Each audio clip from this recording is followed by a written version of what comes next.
I.S.U.P.K.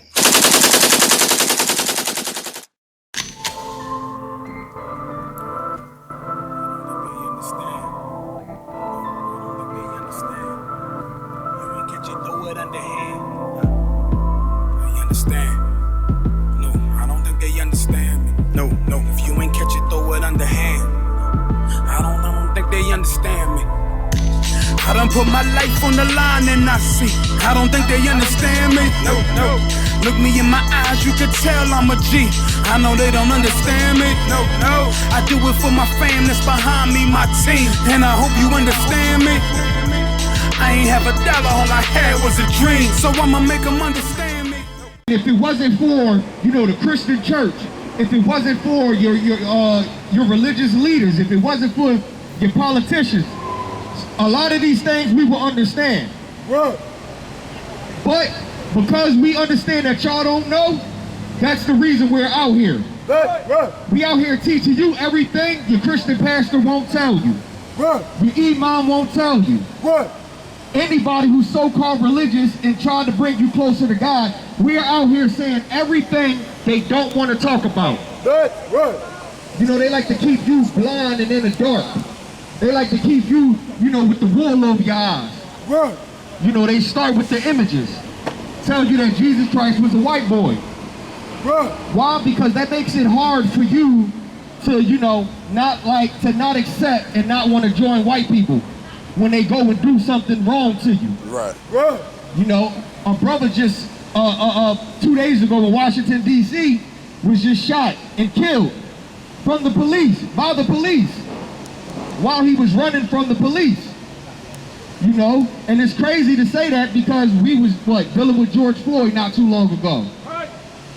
This is a continuous thing that's keep happening. And, the Black Lives Matter believe that they got the answers. If they had the answers, we wouldn't be getting killed at this rate. We would not be dying at the rate we're dying. But guess what? We do got the answers. Right. We do got the answers. We got the answers to tell you why it's happening, how to make it stop, and what to think about the people that's doing it. Let's start there. Let's just start by separating from the people that's doing it first. Right. Just do that. Just get away from them. Just like the brother was bringing out earlier. Martin Luther King came on the scene and he joined us with them. So now we still carry that mentality today.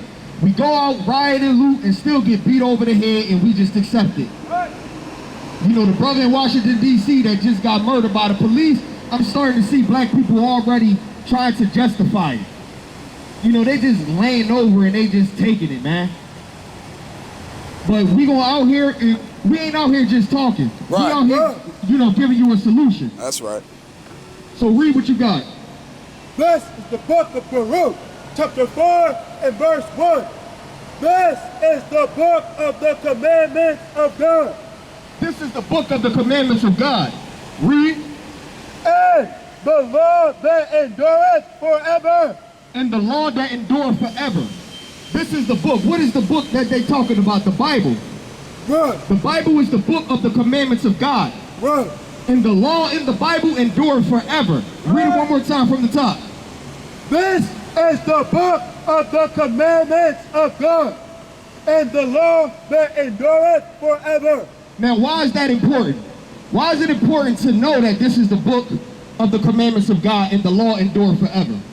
It's important because this is the first step to take for us to get out of the conditions that we're in. Right. This is the first step to take to stop the murders of the black people out in the streets by the hands of the police. Right.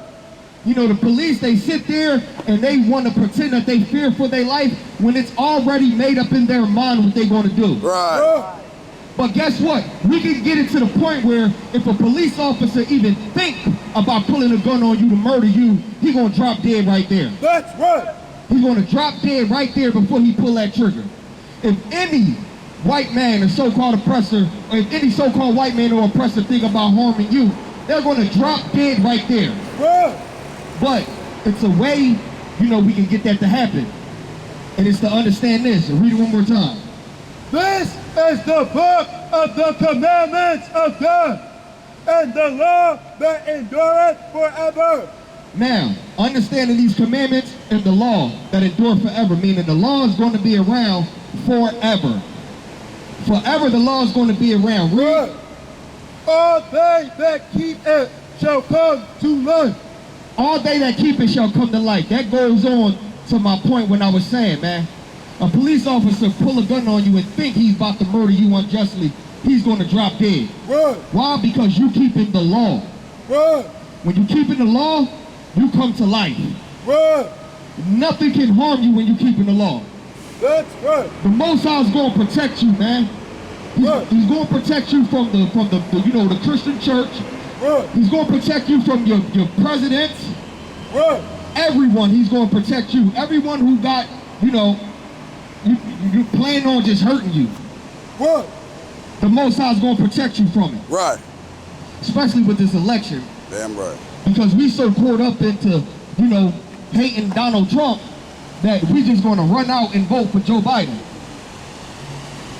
Not even knowing he ain't going to be no different. Right. He's going to get in office and not be no different. Right. And then guess what? In 3 years, we're going to be talking about voting for the next man, going up against him, because it was so terrible when he was in office. It was so terrible when this man was in office. Let's vote for the next guy that's running up, against him and feeding us all the BS. But we ain't got to worry about voting for these presidents or going to these religious leaders if we have an understanding. If we keep the law, we come to life. Read. But such as leave it shall die. But if you leave these laws, man, you shall die. You're going to die if you leave these laws. Leaving these laws meaning what? We're going to get into certain laws that we're doing that's causing us to die. The Most High is a father. Right. And the father require you to do certain things. If not, it is a punishment behind it. It's chastisement that come with that. We live through life understanding, that our parents chastise us and beat us for the better of us. But when it comes to God, he can't do that. Right. God wouldn't dare, take a life because he love us. Any type of chastisement you get, you blame it on the devil. It couldn't be God. God wouldn't put me through this. Yeah, right. Your father put you through that growing up. Your physical father put you through that. You get a call home from school, what happened? You knew it was on and popping when you got in the door. You knew it was on and popping. You might could get away with that with mommy, but you knew when you saw daddy, that was a different story. Right. You knew daddy ain't play that. Well, guess what? The Most High is just like that. Right. The Most High is a father. Damn right. And any father would chastise their children who ain't doing what he tell them to do. Why? Because he love them. Right. He doing it out of love. He doing it out of love. When you getting that beating, as a child, you think, dang, my parents must hate me. But the older you get and the more understanding you get, they did it because they loved you. Right. And the Most High is the same way. Keep his laws and you're going to live. Don't keep his laws and you're going to die. Read. Verse 2. Turn thee, O Jacob, and take hold of it. So the Most High don't play that, man. The Most High meaning when he say, listen, don't anoint a king over you that he didn't pick. He tell you that for a reason. Don't put somebody over you that he didn't make a king over you. We out here voting for presidents and all that and putting these certain people in offices and voting for mayors. And when the Most High tell us not to do it, guess what when we do it? Guess what happens when we do it? We sit back and we say, we ran out and we voted for Obama just to sit back and say, black people died at the hands of the police, more than ever when Obama was in office. Now we turning around and we looking at what Trump doing. Oh, we got to get Joe Biden in office. We got to get Joe Biden in office. Trump made it cool to be, racist, to be openly racist. Before you had to hide it, Trump came in and made it cool. Right. He made it cool for you to disrespect our Mexican brothers. Right. He made it cool for you to look at them in them cages and don't think nothing of it. Right. Right. He made it cool for you to see a police officer pull a gun on a black man and kill him. He made that cool. That's why these police officers are doing it. Right. And we noticing it, so guess what? We trying to anoint somebody else over us, and it ain't gonna be no different. Right. Read what you got. This is the book of Isaiah, chapter 1 and verse 3. The ox knoweth his owner, and the ass his master's crib. The ox knoweth his owner, and the ass his master's crib. Why is the Most High using the ox and the ass, as he gives this example? Because they two pretty, dumb animals who need someone to watch over them. Right. Right. Without someone watching over the ox or the ass, they're going to go off and die. They're going to fall into a trap. They're going to run into a pack of wolves or something. Something is going to slaughter them. That's what the Most High understand. But they even know that they got an owner. Right. Right. With that being said, they understand, without this person watching them, they're going to die. So they know who's over them. Read. But Israel does not know. Israel don't know. Blacks, Hispanics, and Native American Indians do not know. They don't know who their master is. Right. That's why they switching masters every 4 years. Right. Every 4 years we switching masters. Right. And take it a step further, every few years you switching Christian pastors. Right. You sitting in the church and you go home and you talk about all the gossip that's going on in there. So what that do? That run you out of that church that you were so loyal to just to go sit in another church. We forever switching who we want over us. And the Most High laid it out who you should have over you. Who you should have over you. The person that he anoints, which is Commander General Yohanna in the I.S.U.P.K. Right.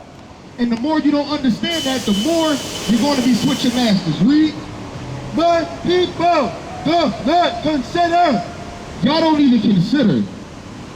Y'all don't even consider a master, man. Knowing who your master is. You hear something you don't like it, you just against it. You just against it. Knowing you just walking yourself right into a slaughter. How can two of the dumbest animals know who their master is, but you don't? Right. You can tell me who your master is right now. In 4 years, when I ask you the same question, it's going to be somebody different. And right now, black people, your master is Caesar Borgia, who you ignorantly call Jesus Christ. But white Jesus, that's your master. White Jesus is your master. Not even knowing it. And because white Jesus is your master, you're more open to accept. I'm gonna let this go by. You're more open to accept the things that happen to black people. It's easier for you to not care. It's easier for you to look at the condition we in and don't give a damn about it. Because everything is for yourself. Read. Verse 4. A sinful nation, a people laden with iniquity. A sinful nation. We are a sinful nation. Why? Because if we knew who our master was, we wouldn't be a sinful nation. And just because you think you got somebody that's ruling over you, that's in charge of you, means something that don't. Because that's exactly why we're a sinful nation. We forever switching who we choose and pick and one over us, when the Most High clearly tell us not to do that. Right. Read. This is the book of Deuteronomy, chapter 28, and verse 15. But it shall come to pass, if thou wilt not hearken unto the voice of the Lord thy God. The Most High said 2,000 years ago, it's going to come to pass if you don't listen to me. He's telling you something. Right. He's telling you something right here. This is what you should do. This is what I want you to do. But it's going to come to pass if you don't listen to me. If you don't hearken unto my voice.